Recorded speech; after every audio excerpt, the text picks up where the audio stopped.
The streets of Hierapolis bustled with life, merchants calling out their wares, and travelers moving between the great cities of the Roman Empire. Yet, beneath this lively surface, whispers spread through the city.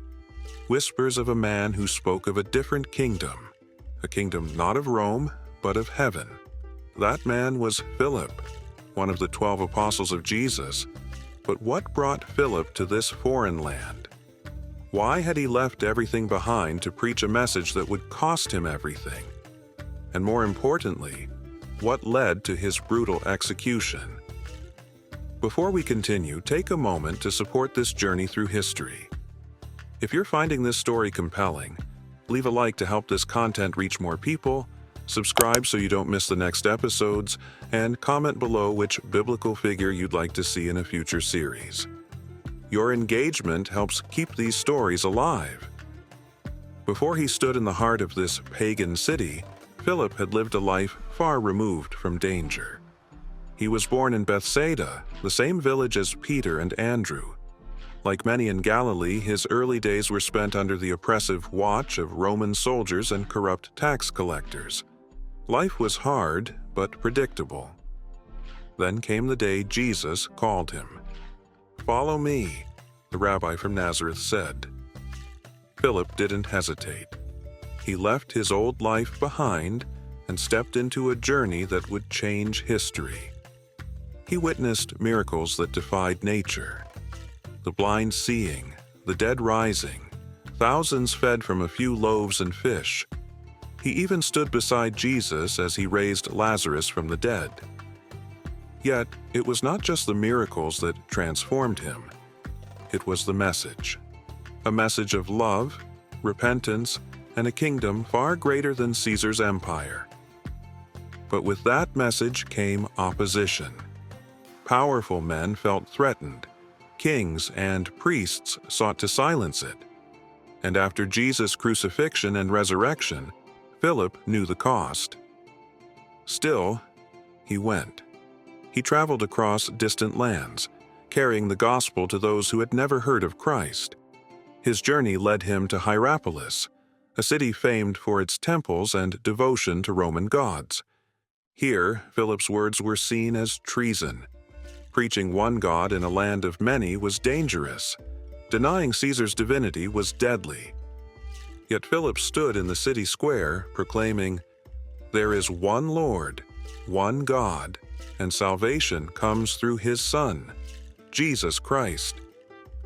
Some listened, many didn't, and the city's leaders grew furious. It was here, amid the anger of crowds and the wrath of rulers, that Philip's final days began.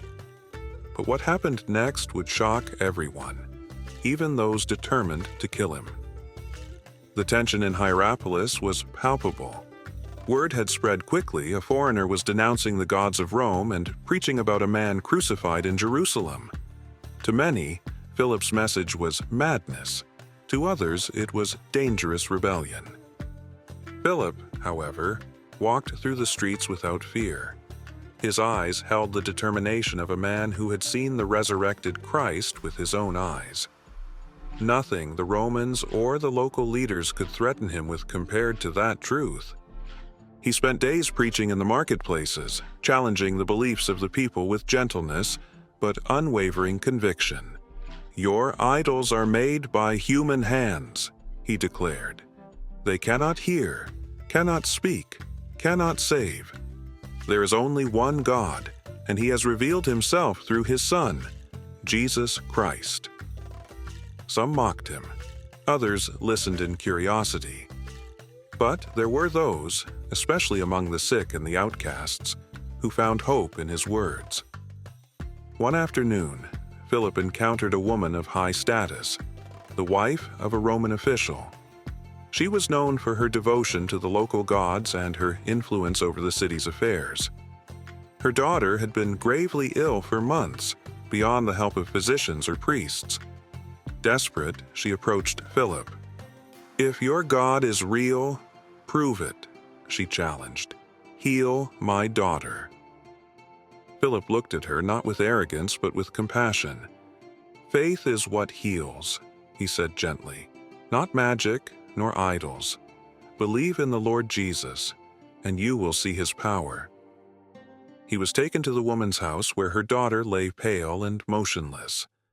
The room was filled with incense and offerings to various gods, but none had answered.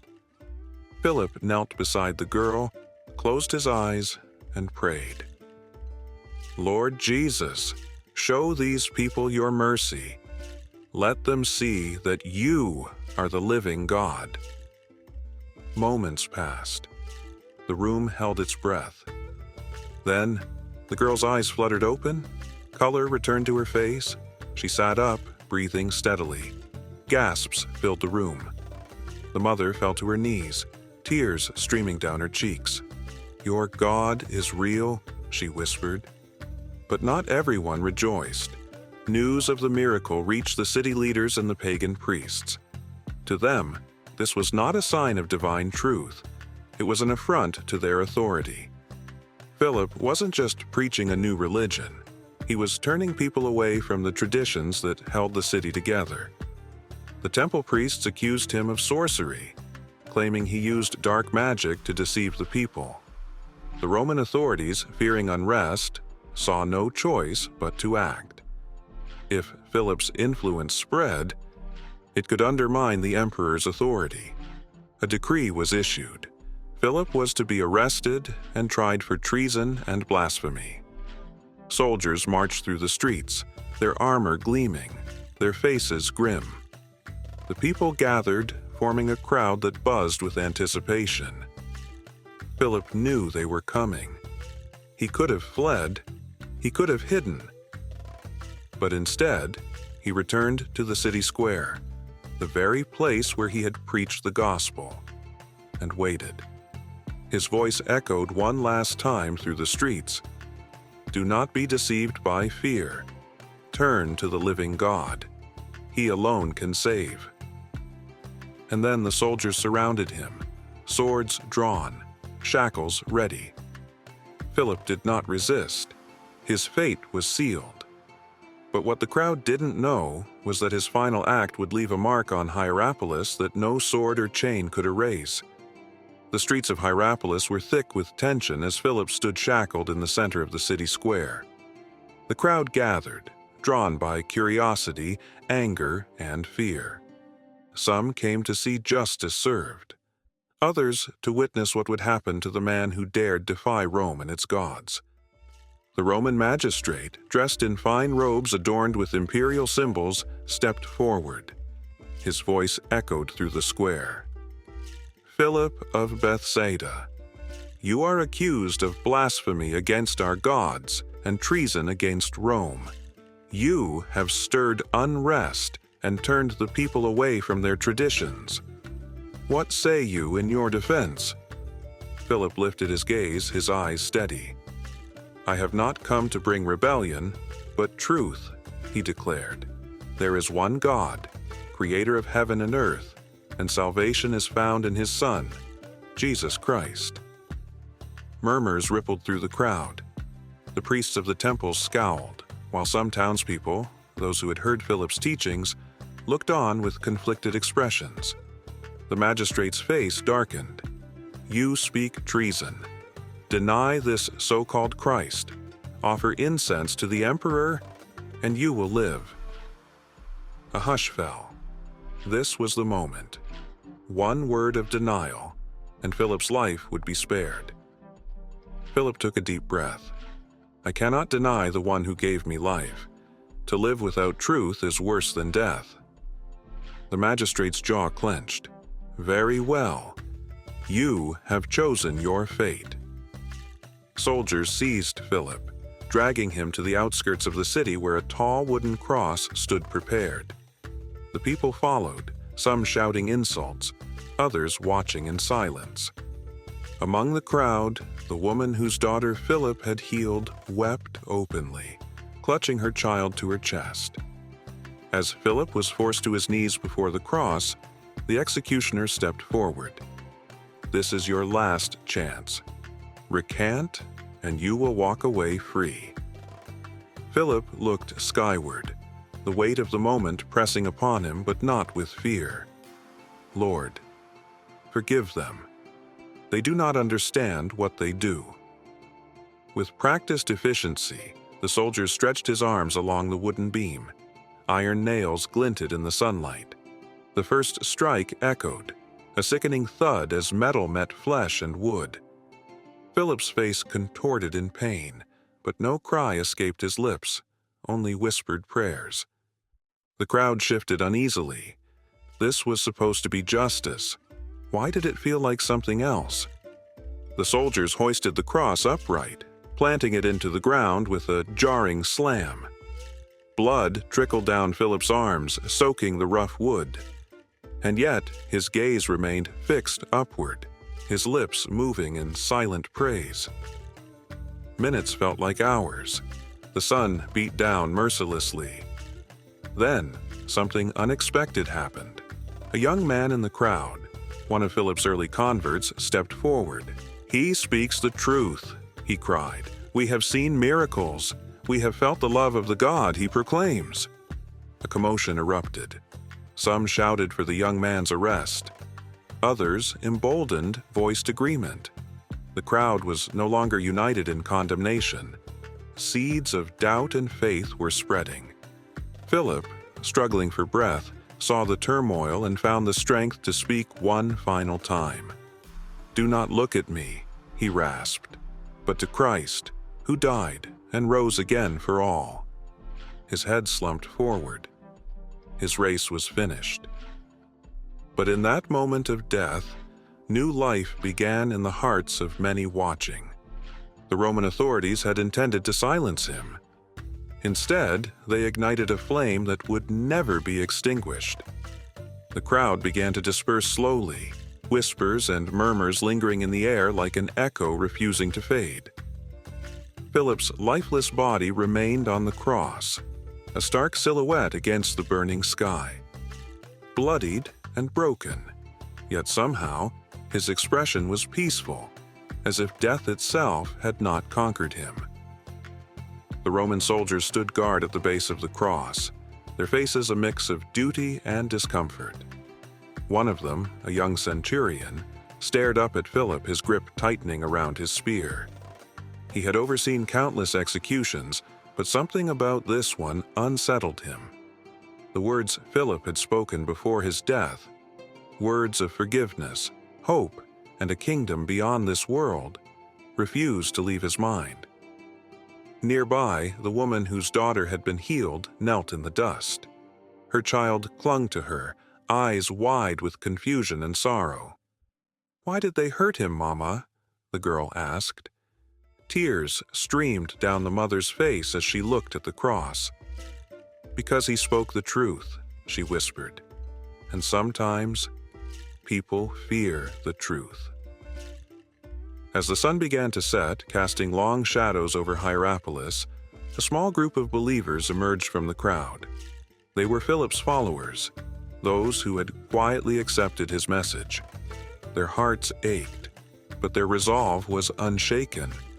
"We must take him down," said one of them, a man named Marcus.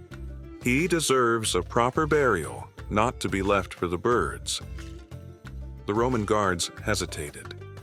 Leaving crucified bodies to rot was standard practice, a warning to others. But the centurion, still haunted by Philip's words, finally nodded. "You have until nightfall," he said gruffly, "but be quick." With reverence, they removed Philip's body from the cross. The wounds were gruesome, hands torn by nails, back shredded from beatings. But his face looked peaceful, almost as if he had seen something beyond this world in his final moments. They wrapped him in linen, tears falling freely as they worked. Prayers filled the air, soft and sincere. They spoke not of loss, but of hope. Hope that Philip's sacrifice was not in vain. Hope that the seeds he had planted would grow. Under the cover of darkness, they carried him to a small tomb carved into the hillside. The city lights flickered below, oblivious to the quiet act of devotion unfolding above. As they laid him to rest, Marcus placed a hand on the stone and whispered, "Your work is not done, Philip. We will carry it on." Meanwhile, back in the city, the consequences of Philip's martyrdom were already taking root. Word spread of his final words, his refusal to recant, and the miraculous healing that had sparked his arrest. Many who had doubted began to question.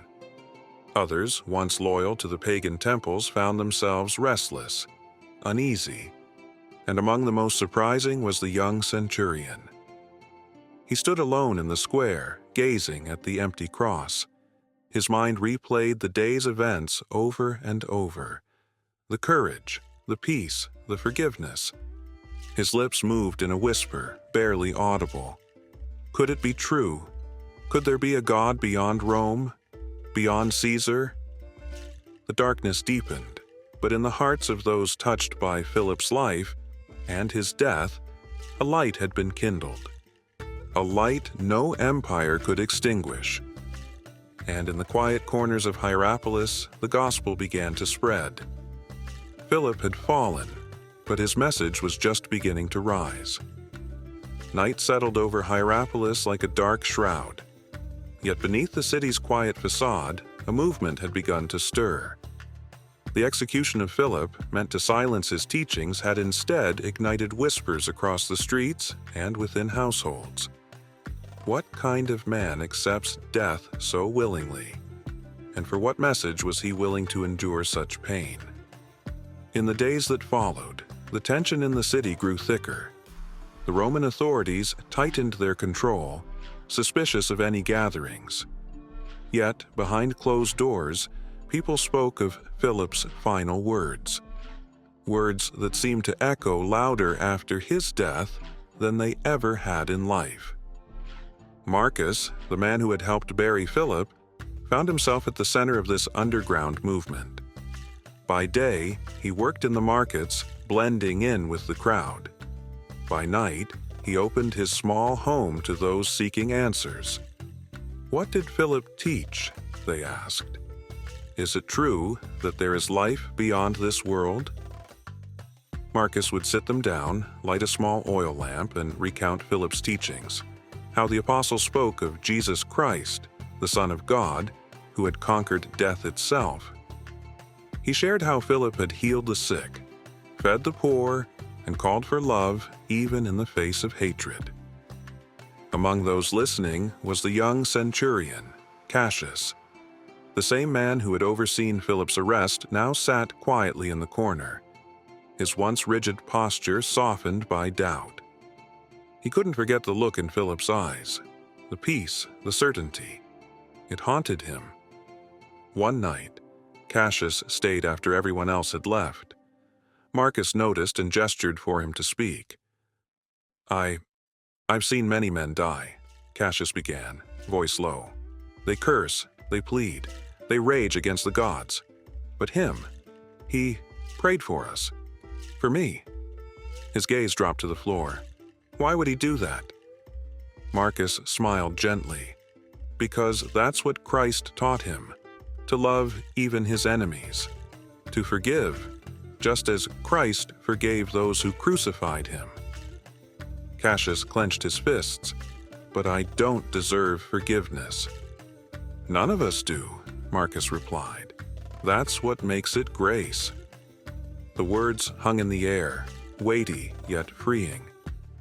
Cassius left that night with more questions than answers, but a seed had been planted. Meanwhile, the temple priests grew restless. Reports reached them that more people were questioning the old gods, refusing to offer sacrifices. Attendance at the temples dwindled, and murmurs of this Jesus and his apostle Philip refused to die down. In response, the city council called for harsher measures. Anyone found preaching Philip's teachings would face the same fate. Fear spread, but so did courage. Late one evening, as a gathering met in Marcus's home, a loud banging echoed at the door. Gasps filled the room. Marcus motioned for silence, heart pounding. Cassius's voice called out, "Open up, it's me." Cautiously, the door creaked open. Cassius slipped inside, breathless. "They're planning raids," he warned. "You need to scatter. Now." Marcus frowned. "And you? Why risk warning us?" Cassius hesitated. "Because I believe. Not fully, not yet, but I can't stand by and watch more innocent blood spilled." With his help, the believers dispersed into the night, avoiding the patrols that combed the streets. Philip's death was meant to end the movement. Instead, it had made the message unstoppable. The authorities could silence voices, but they couldn't extinguish the truth burning in people's hearts. And in the shadows of Hierapolis, the gospel spread like wildfire. Philip's body lay cold in the tomb, but his legacy was alive, and it was just beginning.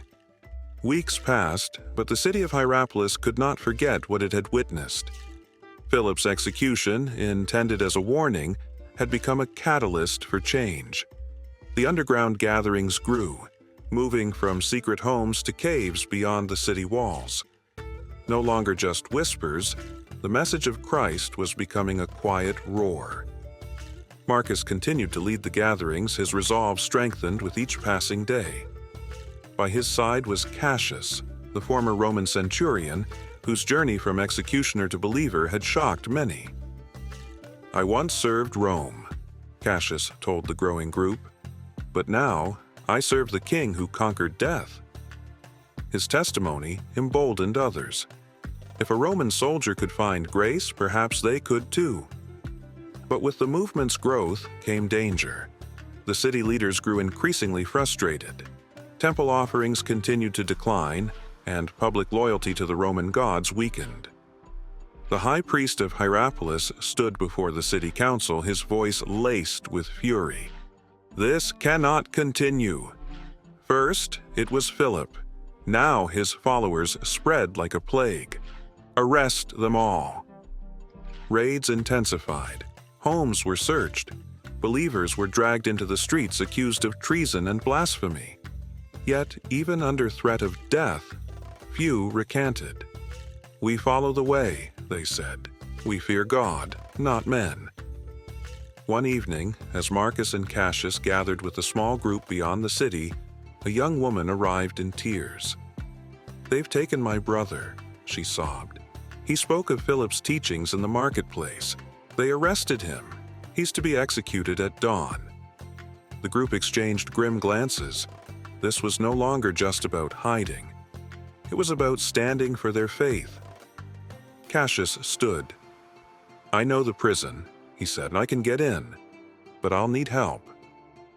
Risking their lives, Marcus, Cassius, and 2 others ventured under the cloak of darkness. The city's stone streets were cold beneath their feet, each shadow potentially hiding a patrol.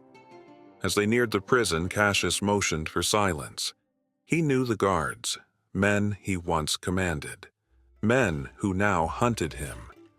They slipped into a side entrance, hearts pounding. The damp air was thick with the scent of mildew and fear. Down the corridor, muffled cries echoed, prisoners awaiting their fate. Cassius found the cell. Inside, the young man knelt in prayer, bruised but unbroken. "Your sister sent us," Marcus whispered. "We're getting you out." Unlocking the door proved harder than expected. Footsteps approached. Cassius's pulse quickened. "We're out of time," he hissed. "Hide." 2 guards rounded the corner. Cassius stepped forward, drawing their attention. "What's this?" one barked. "Prisoner transfer," Cassius lied. "Orders from above." Suspicion flickered in the guard's eyes. "At this hour?" Cassius held his gaze. "Are you questioning orders?" His former authority carried weight, even now. The guards grumbled, but stepped aside. Leading the prisoner out, they slipped into the night. Relief flooded them until a shout rang out behind. "Hey! Stop them!" They ran. Footsteps thundered in pursuit. Arrows whizzed past. Marcus stumbled but kept moving, adrenaline fueling every step. Finally, the darkness swallowed them. safe. For now, breathless, they regrouped outside the city. "Thank you," the young man gasped. "I thought I was dead." Cassius placed a hand on his shoulder. "You were lost, but now you're found. Live for the truth Philip died for." As dawn crept over Hierapolis, the city awoke to rumors of the escaped prisoner. The authorities doubled their efforts, but the movement only grew stronger. Philip's blood had watered the seeds of faith, and now nothing could stop them from growing. Not chains, not swords, not even death. The legacy of the man they tried to silence had become a revolution no empire could contain. Dawn broke over Hierapolis, casting golden light over the city's stone buildings, but the tension in the streets was thicker than ever. News of the escaped prisoner had spread like wildfire, and with it came the fury of the Roman authorities. Guards doubled their patrols. Citizens were urged to report anyone connected to Philip's teachings. Fear gripped many, but not all. Marcus, Cassius, and the other believers gathered in a secluded cave outside the city walls.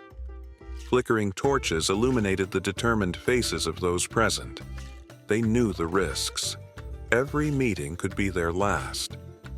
But with each passing day, their numbers grew. Cassius stood at the front, his gaze sweeping over the crowd. "They think fear will silence us," he said, voice steady. But Philip faced death without hesitation. "Can we do any less?" A murmur of agreement rippled through the group. The young man they had rescued clasped his sister's hand, eyes filled with gratitude and newfound resolve. Marcus stepped forward. "The message is too important to hide." Philip's last words were a call to stand firm. "We must take the gospel beyond Hierapolis, spread it to the surrounding villages before Rome tightens its grip further." A young woman named Lydia, her face marked by both fear and determination, spoke up. "If we stay silent, his death means nothing. But if we speak, if we carry the message, it lives on." The decision was unanimous. They would not cower. They would go out in pairs, quietly sharing the teachings of Christ in homes, marketplaces, and along the roads. They moved with caution, but also with courage. Cassius and Marcus ventured into a nearby village the next day. Farmers paused their work to listen, intrigued by tales of a man named Jesus who offered hope beyond the grave. Some scoffed. Others stayed after, asking questions. Seeds were being planted, but Rome wasn't idle. Back in Hierapolis, the high priest and Roman magistrate held an emergency council. "We've executed their leader, and still they multiply," the magistrate growled. "We must strike harder." It was decided. Anyone caught spreading Philip's teachings would face immediate execution. No trials, no delays. The crackdown would be swift and brutal. That night, as Marcus and Cassius returned to the cave, they found Lydia waiting, her face pale. "They've started raiding homes," she warned. "2 of our brothers were taken. Public execution at dawn."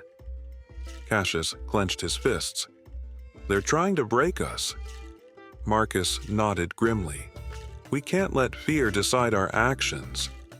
Philip didn't. Neither will we." As the believers gathered for prayer, their voices were low but resolute. They prayed not just for safety, but for boldness, for strength to face whatever came next. Meanwhile, in the city square, preparations were underway. 2 wooden crosses stood ready, a grim reminder that Rome's reach was long and merciless. But what the authorities failed to understand was simple. Killing the messengers couldn't kill the message. And as the stars shone overhead, faith burned brighter than fear. Philip's blood had sown a harvest, and no empire could stop it from growing. The morning air was thick with dread as the city of Hierapolis gathered in the central square. Two wooden crosses stood ominously, casting long shadows over the stone pavement. Crowds pressed in, faces a mixture of curiosity, anger, and sorrow. Some came to mock. Others came because fear compelled them to obey the summons of Rome. But a few, just a few, came with silent prayers on their lips. Among those watching was Lydia, her heart pounding. Her friends, brothers in the faith, were about to face death. Cassius stood beside her, his face a mask of controlled rage. "They think this will scare us into silence," he muttered. "They have no idea what they've started." The prisoners were dragged forward, their faces bruised but their eyes clear. One of them, a man named Dorian, stumbled but managed to straighten, scanning the crowd until he found Lydia. He smiled. It was a small, defiant gesture, but it spoke volumes. The magistrate stepped onto a raised platform, his voice booming. "These men stand accused of treason against Rome and blasphemy against the gods. They were warned. They refused to recant. Let their fate be a lesson to all who would follow this false prophet named Jesus." Jeers erupted from parts of the crowd, but others remained silent, haunted by the courage of the condemned. Dorian lifted his voice loud enough to carry over the noise. "You crucify us, but you cannot crucify the truth. Jesus lives, and his kingdom will never end." Gasps rippled through the onlookers. Even the soldiers hesitated, but the magistrate's face darkened with fury. "Enough!" he barked. He turned to the executioners.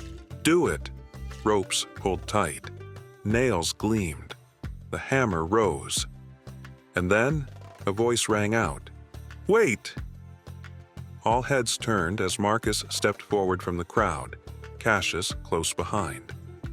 It was madness, walking into the jaws of death, but neither hesitated. The magistrate sneered. "Another fool! Arrest him!"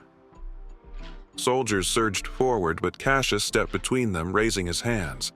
"No blood needs to be shed today," he called. "This isn't justice, it's slaughter." Murmurs spread through the crowd. Was it bravery or insanity? The magistrate's gaze narrowed. "You were a soldier, Cassius. You, of all people, should respect Rome's authority." "I served Rome," Cassius shot back, "but I found a king greater than Caesar." Tension crackled in the air. Marcus turned to the people. "Look at these men. They face death without fear. Ask yourselves, what kind of truth gives a man that kind of courage?" The crowd wavered. Some shifted uneasily. Others looked at the condemned and saw not traitors, but men of conviction. The magistrate, sensing control slipping, barked, "Silence them!" Chaos erupted. Soldiers grabbed Marcus and Cassius, dragging them toward the crosses. Now, 4 stood condemned. Lydia's heart clenched. "Lord, give them strength," she whispered. But just as the executioners prepared to strike, a new sound filled the square, a distant, rhythmic pounding. Hoofbeats. Fast. Urgent. A messenger galloped into view, dust swirling around him. "Halt the execution!" he shouted, waving a scroll sealed with the governor's mark. Confusion rippled through the assembly. The magistrate snatched the scroll, eyes darting across the words. His jaw tightened. He looked up, livid. "By order of the governor, all executions are to cease immediately," he growled. "An imperial investigation has been launched into these disturbances. No more blood, today." A mixture of relief and bewilderment spread through the crowd. The prisoners sagged against their bonds, alive, but barely. Cassius locked eyes with Marcus. "This isn't over," he murmured. And he was right. Philip's death had lit a fire, and no decree, no cross, no empire could put it out. The dust from the messenger's arrival had barely settled when the crowd began to disperse, murmurs swirling like a storm through the streets of Hierapolis. No one had expected the executions to be halted. Some cursed the governor's decree. Others whispered that perhaps Philip's God truly was watching. Cassius, Marcus, and the other prisoners were dragged back to the holding cells, their bodies battered but their spirits unwavering. Survival was a temporary reprieve, but danger still loomed. Later that evening, in the flickering torchlight of the prison, Marcus leaned against the cold stone wall, his breathing shallow but steady. Cassius sat beside him, bruised but alert. "They bought us time," Cassius murmured, "but not safety." Marcus nodded. "We've seen their fury. They'll come back stronger." He paused, glancing toward the barred window where moonlight trickled in. "But so will we." Meanwhile, in the heart of the city, the magistrate paced his chambers. "What is Rome thinking?" he growled. "First, they demand blood. Now, they halt justice?" The high priest of Hierapolis, seated across from him, narrowed his eyes. "The problem isn't Rome's hesitation. It's that this faith refuses to die. Killing Philip should have ended this. Instead, it spread like wildfire." The magistrate slammed his fist on the table. "Then we burn the forest, find their leaders, root them out." But in the shadows, the believers moved faster. The temporary stay of execution galvanized them. Cassius and Marcus, released under surveillance, took the opportunity to expand their network. Small groups formed across the city and surrounding villages, ordinary men and women, united by a shared faith and fueled by Philip's sacrifice. Lydia, working from the background, coordinated safe houses. "We'll move in patterns they can't predict," she explained during a clandestine meeting. "Stay small, stay mobile, preach quietly but relentlessly." Children carried coded messages. Merchants slipped scripture fragments into goods. The gospel flowed through the city's veins, unseen but unstoppable. One night, Cassius and Marcus found themselves standing before the very cross where Philip had died. It remained weathered, stained by the past, but standing firm. "He started this," Marcus whispered. "We finish it." Cassius placed a hand on the wood. "Or rather, we carry it forward." Rumors soon reached the authorities. The believers weren't hiding. They were multiplying. Desperate to regain control, the magistrate ordered mass arrests. Dozens were captured, but many more slipped through the cracks.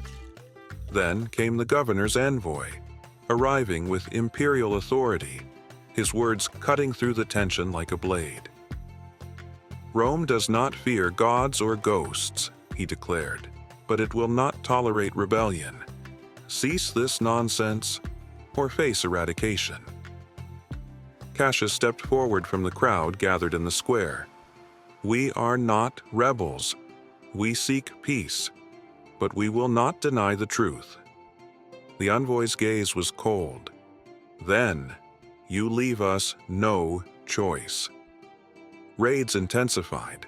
Markets burned. Fear clawed at the edges of hope.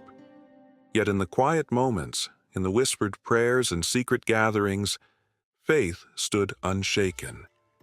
Lydia, watching the chaos from a rooftop, clenched her fists. "They can destroy our homes, but not our hearts." And as night draped the city in darkness, a single voice began to sing, soft, trembling, but growing stronger with each note. Others joined in. A hymn echoed through the streets of Hierapolis. Philip's body lay long buried, but his legacy burned brighter than ever. They had tried to silence a man. Instead, they had given birth to a movement. And no empire, not even Rome, could stand against it. Dark clouds gathered over Hierapolis, casting long shadows across the battered city. What began with one man's execution had become a full-blown uprising, not of violence, but of belief. The streets echoed with tension. Guards patrolled every corner, eyes sharp for signs of rebellion, yet their efforts felt like chasing smoke. Faith had become an underground river, hidden but powerful, carving through stone. Marcus and Cassius moved cautiously through the city's alleyways. Their clothes were worn, their faces lined with exhaustion, but their determination remained fierce. Every arrest, every threat only deepened their resolve. "We can't keep running forever," Marcus whispered as they ducked into a narrow passage. "Rome won't stop until we're all either imprisoned or dead." Cassius nodded grimly. "Maybe. But every day we survive is another day the message spreads. We endure, for Philip's sake, for Christ's sake." Meanwhile, the magistrate's frustration boiled over.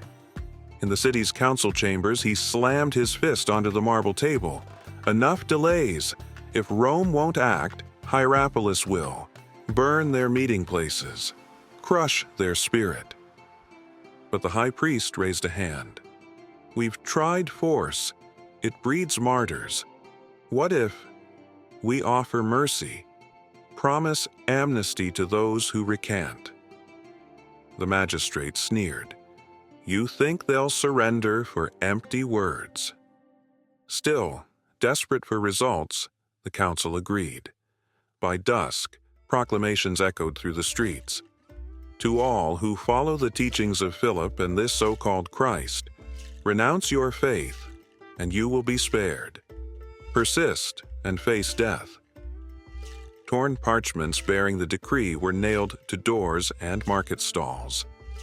Fear rippled through the community. Families whispered late into the night, torn between safety and conviction. Lydia stood before one such notice, her jaw clenched. "They think threats and false mercy will break us." Her friend Eliana, holding her infant close, hesitated. "But what if they come for my child?" Lydia softened. "Fear is real, but so is hope. Philip died believing in something greater than this world. We must hold to that." In hidden corners, the believers gathered. Some wrestled with doubt. Others found renewed courage. Marcus addressed a small crowd that night, lantern light flickering against the cave walls. "They offer mercy, but it's a lie. True mercy is what Christ gives, not what Rome pretends to offer." Cassius stepped forward. "They threaten us with crosses, with fire. But we know the truth. Death isn't the end." Their words reignited resolve, but they knew dawn would bring choices none could escape. And dawn came swiftly. In the city square, soldiers stood ready beside a pyre, a symbol, a warning. Before them, several believers knelt, captured in midnight raids. Among them was a boy no older than 12, trembling but silent. The magistrate raised his voice. "Renounce Christ, and you walk free. Refuse, and burn." A heavy silence hung in the air. Then, the boy spoke. "Jesus is Lord." Gasps, shouts, the magistrate's face twisted with rage. "Light it!" But before the torch could touch the wood, Cassius stepped into the square. Soldiers leveled spears. "Stand down!" He didn't flinch. "You burn bodies, not faith." Marcus appeared beside him. "Kill us all if you must. The truth will outlive every flame you light." Chaos erupted. Shouts, movement, yet amid it all, singing. Soft at first, then swelling. Believers in the crowd raised their voices in a hymn Philip had once taught them. The magistrate's hand trembled. This wasn't a rebellion. It was something far more dangerous. Unbreakable conviction. And as smoke curled toward the sky, it carried with it not fear, but faith that no fire could consume. Philip's cross still stood outside the city walls, weathered, blood-stained, unforgotten. His voice had been silenced. But his message was louder than ever, and the Empire, powerful as it was, couldn't stop it. Smoke drifted lazily into the dawn sky, the pyre's embers still glowing from the failed execution. The flames had burned, but the believers had stood firm. Songs of faith, not cries of fear, had echoed through the square. For the authorities, it was a day meant to inspire terror. Instead, it had sparked a movement they could no longer control. The magistrate sat in his chambers, head in his hands. "They sing in the face of death," he muttered. "What kind of madness is this?" Across from him, the high priest's face was pale. "We've tried force, threats, and bribes. None of it works. If anything, their numbers grow." The magistrate stood, pacing. "Then we cut off the head of the snake. Marcus and Cassius. Capture them, no trials. Execute them publicly.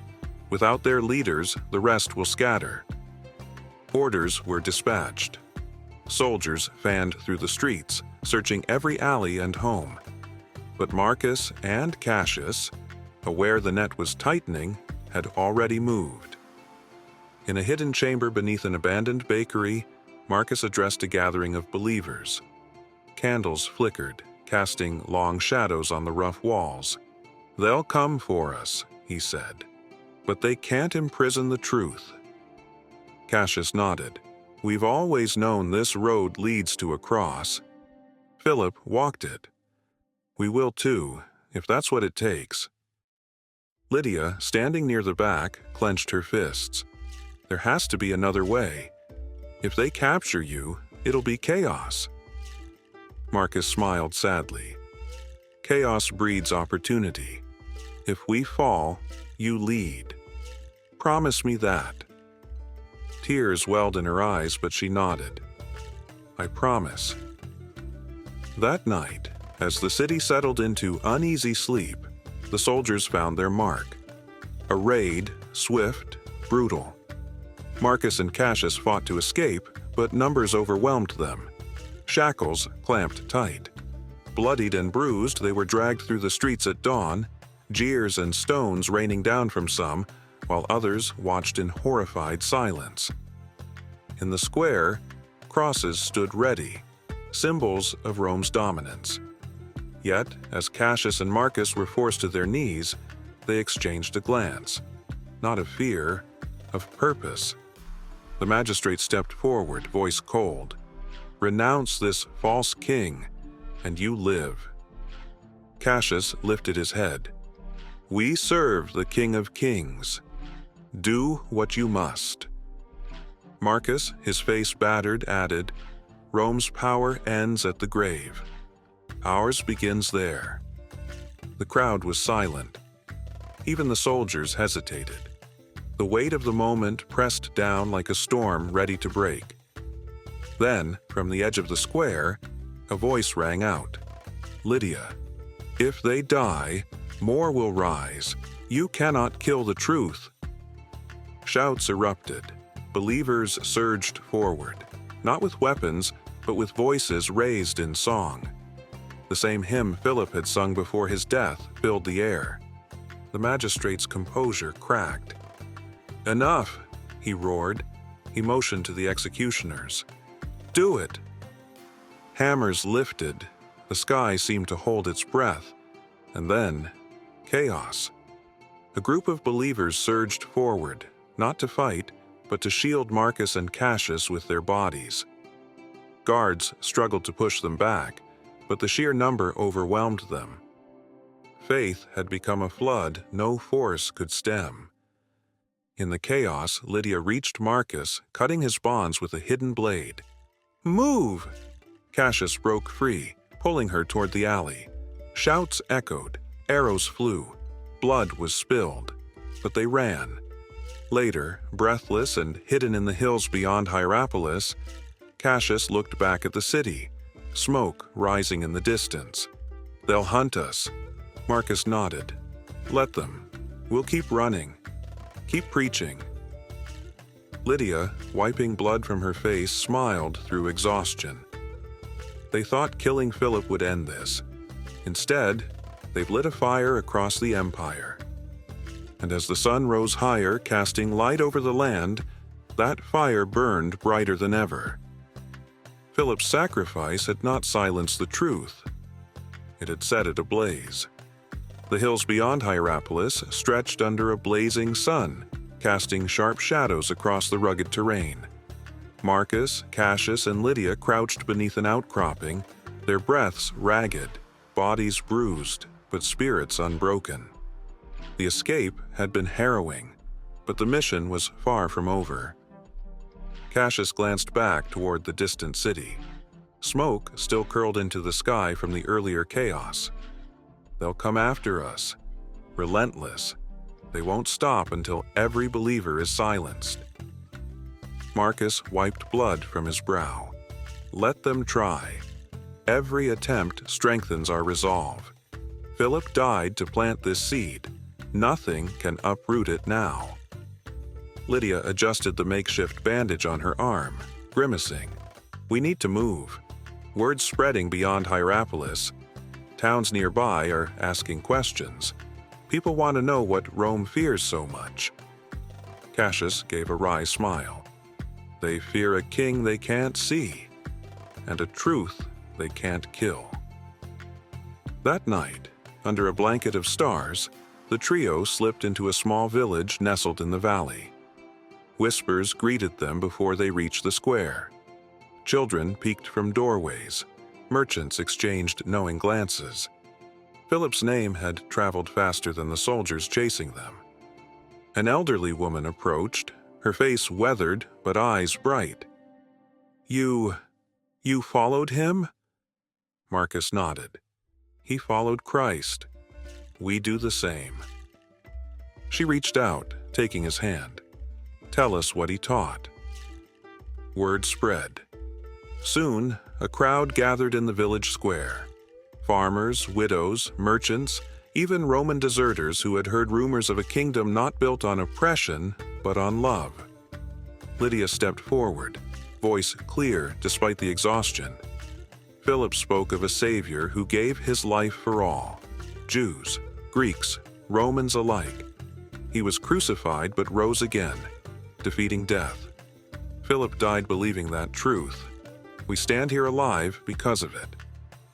Cassius added, Rome offers fear. Christ offers freedom. Choose whom you'll serve. A hush fell, broken only by the crackling of a nearby torch. Then, a man stepped forward, tears glistening. I saw Philip heal my daughter. No temple god ever did that. I believe. Voices rose, one after another. Villagers declared their faith. It wasn't just a meeting. It was a movement taking root in the soil of oppression. But danger loomed. Soldiers, relentless in their pursuit, closed in on the region. The magistrate's orders were clear. Capture the leaders. Burn their meeting places. Make examples of them. Cassius received word of the incoming patrols. We can't stay. If we're caught here, they'll punish the village. Marcus hesitated, torn between protecting the people and continuing the mission. Lydia laid a hand on his shoulder. We go forward. That's what Philip would have done.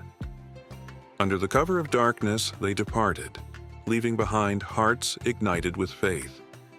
As they journeyed through forests and across rivers, news followed them like a shadow. Entire villages turning to the way, Roman officials growing desperate. Cassius chuckled softly as they crossed a moonlit field. They wanted to kill a movement. Instead, they fueled a revolution. Marcus looked skyward, stars shimmering above. Philip's voice echoes in every believer now. His death wasn't an end. It was a beginning. And somewhere, beyond the reach of empire and sword, faith flourished. A kingdom unseen, a message unbreakable. Philip's legacy, etched not in stone but in the hearts of those who carried his light forward.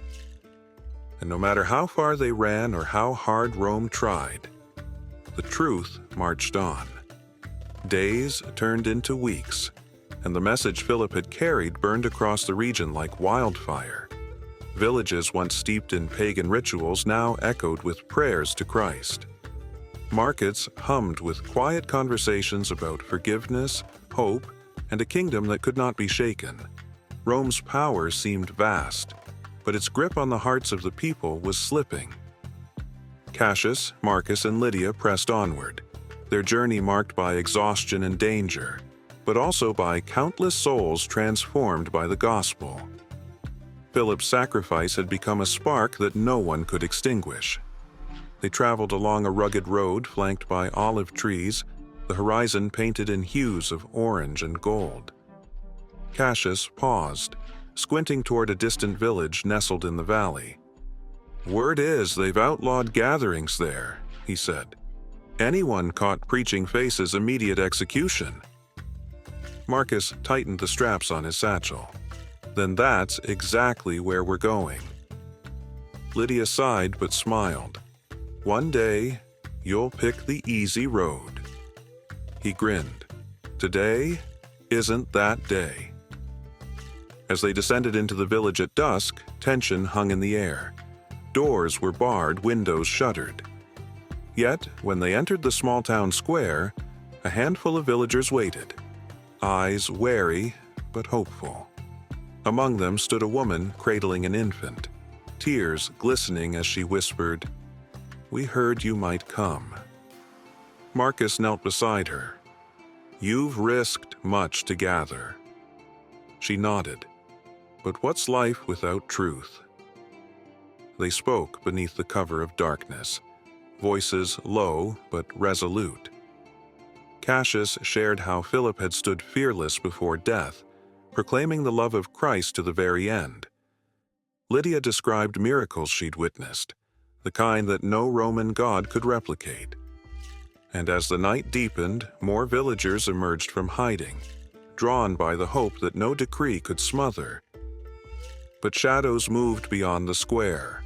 Rome was never far behind. A shout rang out. Soldiers stormed the gathering, swords drawn.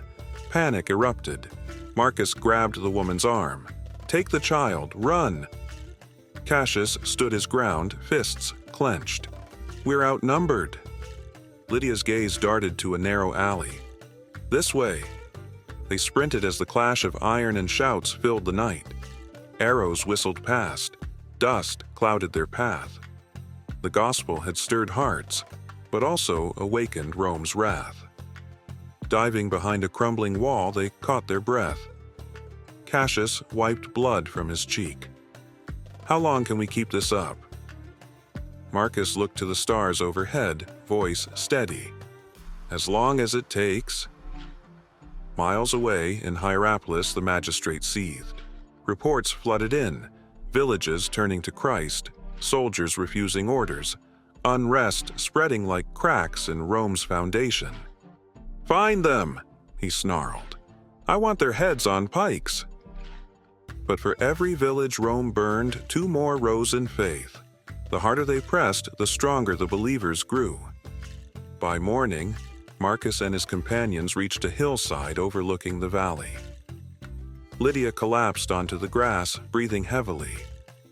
"We can't outrun them forever." Cassius sat beside her. "Maybe we don't have to." Marcus scanned the horizon, eyes burning with determination. Philip didn't run. He stood. "Maybe it's time we do the same." Lydia frowned. "And get crucified." "Maybe," Marcus said. "But if our deaths spark more faith, isn't that worth it?"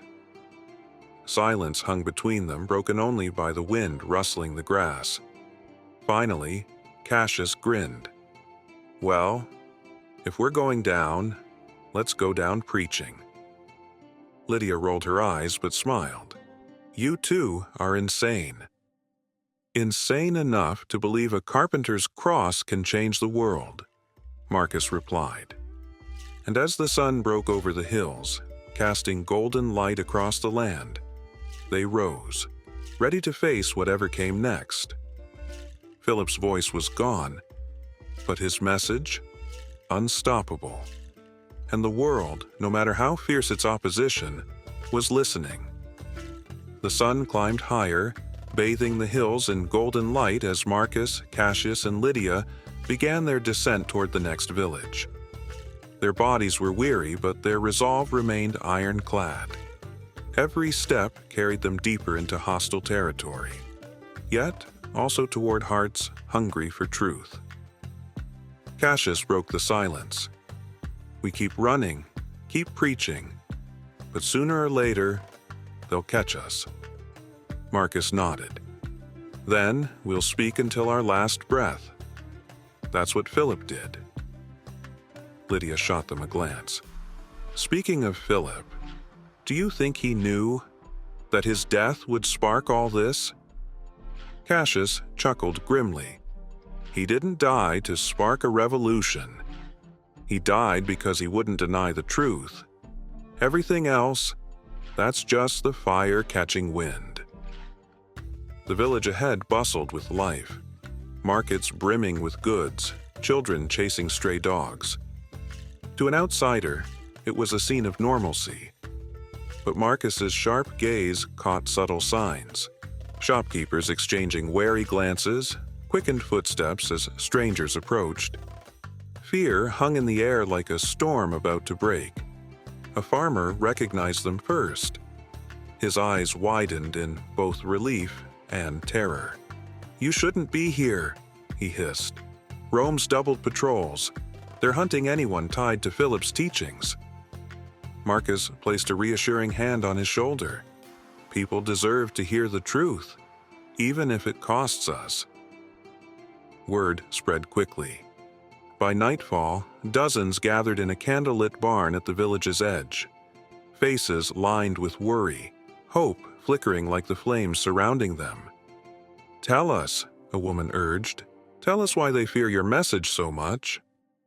Cassius stepped forward. "Because it speaks of a kingdom beyond Rome, one they can't control." He paused, scanning the crowd. Philip died preaching about a savior who conquered death. That kind of hope terrifies tyrants. Lydia added softly, "And that hope is for you, for all of us." The gathering swelled with whispered prayers and quiet songs, until the barn doors burst open, torchlight flooded in. Roman soldiers stormed the room. "By order of the magistrate, you are all under arrest for treason and blasphemy," the lead centurion barked. Chaos erupted. Cassius stepped between the soldiers and the villagers. "Take me," he growled. "Leave them be." Marcus joined him. "If blood's what you want, spill ours." Lydia's heart pounded. Wait, there has to be another way. But the soldiers weren't interested in negotiations. Shackles clicked into place. Fear rippled through the crowd. Yet no one fled. One by one, villagers knelt beside the captives. "If they die for this truth, we stand with them," someone declared. The centurion's jaw tightened. "Fools! Faith won't save you from Roman justice." Yet as they were dragged toward the town square, voices lifted in song. The same hymn Philip had sung before his execution. Crowds gathered. Wooden crosses loomed, silhouetted against a burning sunset. Cassius, Marcus, and Lydia stood bound, battered, but unbowed. The magistrate addressed the assembly. "This is what happens to those who defy Rome." But Marcus, bloodied and breathless, shouted back, "And this is what it means to live free." The executioners prepared their hammers. Lydia whispered, "God, if this is it, let our deaths speak louder than our words ever could." Cassius grinned. "See you on the other side." But just as the first hammer rose, a distant horn blared. Gasps rippled through the crowd. Hoofbeats thundered closer. A new envoy rode in, unfurling a scroll. By imperial decree, halt all executions. A new governor arrives within days to investigate these matters. Shock, confusion. Murmurs spread like wildfire. The magistrate's face twisted in rage. "Rome meddles too late," he snarled. "This city is mine." Yet orders were orders. Reluctantly, the captives were dragged away, alive for now.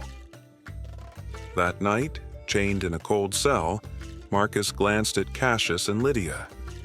"We bought time, not freedom." Cassius smirked. "Sometimes, time is all you need to change the world." Outside, beneath the starlit sky, the people of the village gathered once more, singing. Philip's cross still stood in Hierapolis, weathered, blood-stained, unyielding, and his legacy unstoppable. The cold cell reeked of damp stone and iron, the faint drip of water echoing like a relentless clock. Marcus, Cassius, and Lydia sat shackled to the wall, their bodies bruised, their clothes torn, but their spirits refused to break. Marcus exhaled slowly. "How many times do you think we've cheated death now?" Cassius gave a half smile. "Doesn't feel like we've cheated anything. Feels like we're walking straight into it." Lydia, head resting against the wall, opened one eye. "If this is the end, at least we stood for something that matters." A guard's boots clattered down the corridor, keys jangling. The heavy door creaked open, torchlight flooding the cell. "On your feet," the guard barked. "The new governor wants words with you." Cassius muttered, "Words are better than swords." Shoved into the glaring sunlight, the trio blinked against the brightness as they were marched through the streets. Villagers watched from windows and alleyways, some with fear, others with quiet respect. What was meant to humiliate had become a procession of defiance. The governor awaited them in the magistrate's hall, an older man with a calculating gaze. "You are the ones causing all this commotion." Marcus stood tall. "We speak the truth. If that causes unrest, the fault isn't ours." The governor tapped his fingers on the armrest. "Rome doesn't care about your truth. Rome cares about order." He paused. "But mass executions create martyrs, and martyrs inspire rebellion." Lydia tilted her head. "So what now? You let us go?" A thin smile. "Hardly, but I offer a choice. Leave Hierapolis, take your message elsewhere, or stay and watch your followers suffer." Cassius's jaw tightened. Coward's threat. The governor's smile faded. "A practical solution. You leave, lives are spared. Stay, and the streets run red." Silence hung heavy. Marcus exchanged glances with his companions. Leaving would save lives, but what if the fire Philip's sacrifice had kindled? Could they abandon it now? Lydia broke the silence. "We'll go. For them." Relief flickered across the governor's face. "Wise. But," Marcus added, "know this. Wherever we go, the message spreads. Kill us, imprison us. Truth travels faster than fear." By nightfall, they were escorted to the city gates. Cassius glanced back at Hierapolis, the distant silhouette of Philip's cross visible against the moonlit sky. "Feels wrong to leave," he muttered. Marcus placed a hand on his shoulder. "Sometimes retreat isn't surrender. It's strategy." Villagers gathered at a distance, faces etched with gratitude and sorrow. Lydia whispered, "They'll carry it on." The gates creaked open. Beyond lay uncertainty, danger, but also opportunity. They stepped into the darkness, heads high. Days later, word reached Hierapolis. Preachers had appeared in neighboring towns. The message, Philip's message, was spreading faster than ever. No borders could contain it. No decree could silence it. Back in Hierapolis, the magistrate stood before Philip's cross, now weathered and scarred. "We crucified him," he muttered, "and still they sing his name." Faith had proven more stubborn than fear. And as Marcus, Cassius, and Lydia disappeared over distant horizons, their mission burned brighter than ever. Philip's blood had not been spilled in vain. His death was the seed, and now the world was the harvest. The road stretched before them, dusty and unyielding. Marcus, Cassius, and Lydia walked in silence under the vast expanse of stars, their footsteps steady despite the weight of exhaustion. Behind them lay Hierapolis, a city that had tried to extinguish the flame of truth. Instead, that truth had spread like wildfire. Cassius glanced at Marcus. "We left, but it doesn't feel like we ran." Marcus gave a faint smile. "We didn't. We carried the message further." Lydia nodded. Sometimes survival is a form of resistance. Days passed. Villages welcomed them with open arms or closed doors, faith and fear mingling in every corner. Yet, with every whispered prayer, every secret gathering, Philip's sacrifice echoed louder. In one small town, a child tugged at Marcus's cloak. "Tell us about the man who died on the cross," she whispered. Marcus knelt, eyes soft. "He died so you could live without fear." Cassius added, "And so we keep speaking, because that's what he started." Their journey took them to the coast, where waves crashed against jagged cliffs. Here, they met others, believers fleeing persecution, seeking hope. Stories were exchanged, Rome's iron fist tightening, yet heart softening in ways no soldier could stop.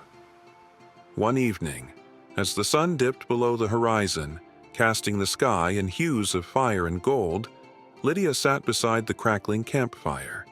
"Do you think Philip's watching all this?" she asked quietly. Cassius chuckled. "If he is, he's probably shaking his head at how much trouble we're causing." Marcus's gaze lingered on the flames. "He didn't die for recognition. He died for the truth, and truth doesn't die." Word reached them. In Hierapolis, the magistrate had been replaced. Tensions eased, but faith flourished underground. The cross where Philip had been martyred remained standing, a monument to both Rome's cruelty and Christ's victory. Months turned into years. Marcus, Cassius, and Lydia continued their mission, their paths sometimes together, sometimes apart. Letters circulated among believers carrying encouragement, instruction, and stories of Philip's unwavering stand. In distant lands, merchants spoke of the man who faced death singing. Sailors carried tales across seas. Even Roman soldiers, hardened by battle, found themselves haunted by whispers of a kingdom beyond this world. And always, Philip's name was there, not as a hero, but as a servant. Years later, Cassius, older, lines etched deep from sun and struggle, stood before a new gathering. His voice, though roughened by time, carried the same fire. "We walk roads paved with sacrifice." Philip walked his to a cross. "We walk ours to carry the torch he left burning." In the back, a young boy raised his hand. "Is it dangerous?" Cassius smiled. "Dangerous? Yes. Worth it? More than you can imagine." Far away, beneath the weathered cross in Hierapolis, wildflowers bloomed. Time had worn the wood, but not the memory. Pilgrims knelt there not to mourn, but to remember, to be inspired. And as the wind whispered through the trees, it seemed to carry the echo of a voice long gone. To live is Christ. to die is gain. Philip's execution was meant to silence a man. Instead, it awakened a world. Empires would rise and fall. Kings would come and go. But truth, the kind worth dying for, would endure forever. And in every corner of the earth, where courage met conviction, where love overcame fear, Philip lived on. This was Chapter 5 of our 12-episode series on the Apostles' deaths. If you're following along, help support this work by liking, subscribing, and sharing. Coming up in Chapter 6, we reveal the cruel fate of Bartholomew, a disciple whose suffering was unlike any other. Watch now.